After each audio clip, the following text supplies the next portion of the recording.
നമസ്കാരം. Wayanad Pookode veterinary college വിദ്യാർത്ഥി JS സിദ്ധാർത്ഥന്റെ മരണത്തിൽ നടപടി നേരിട്ട ഉദ്യോഗസ്ഥയ്ക്ക് സർക്കാർ സ്ഥാനക്കയറ്റം നൽകി.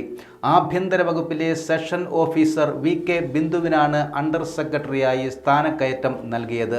തുറമുഖ വകുപ്പിലാണ് പുതിയ നിയമനം. സിദ്ധാർത്ഥന്റെ മരണത്തിൽ റിപ്പോർട്ട് കൈമാറാത്തതിൽ വീഴ്ച വരുത്തിയതിന് ബിന്ദു അടക്കമുള്ളവരെ സസ്പെൻഡ് ചെയ്തിരുന്നു.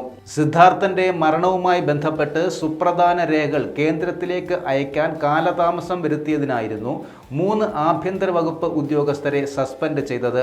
സസ്പെൻഷൻ നടപടിയിലൂടെ വിവാദങ്ങളിൽ നിന്ന് സർക്കാർ മുഖം രക്ഷിക്കാൻ ശ്രമം നടത്തുകയാണെന്ന് സിദ്ധാർത്ഥന്റെ കുടുംബം അടക്കം ആരോപിച്ചിരുന്നു. കാലതാമസത്തെക്കുറിച്ച് ആഭ്യന്തര സെക്രട്ടറി ഉദ്യോഗസ്ഥരോട് പ്രതികരണം തേടിയിരുന്നു. മറുപടിയിൽ തൃപ്തരാകാത്ത സാഹചര്യത്തിലാണ് ഒരു ഡെപ്യൂട്ടി സെക്രട്ടറിയെയും സെഷൻ ഓഫീസറെയും സഹായിയെയും സസ്പെൻഡ് ചെയ്തത്. കേസിന്റെ വിജ്ഞാപനവും ചില രേഖകളും മാർച്ച് 9-നാണ് സംസ്ഥാന സർക്കാർ കേന്ദ്ര ഏജൻസിക്ക് കൈമാറിയത്.